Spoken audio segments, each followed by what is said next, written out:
Hello everyone. In this video, I will show you how to log in to Commerzbank Online Banking account.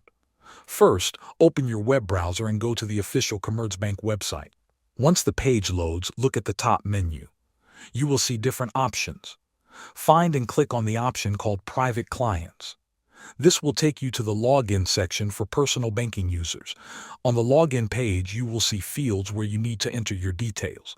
Start by typing your username or your participant number. Make sure you enter it correctly without any spaces. Then move to the next field and enter your password.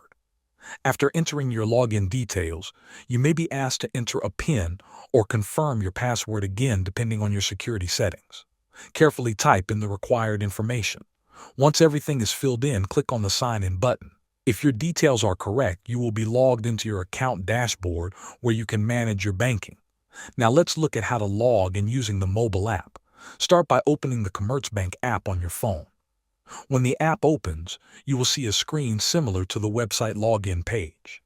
Enter your username or participant ID in the first field. Then type your password in the next field. After that, tap on the Sign In button. Once logged in, you will land on the home page. From here, you can access different features like checking your balance, making transfers, and viewing transactions. Thanks for watching.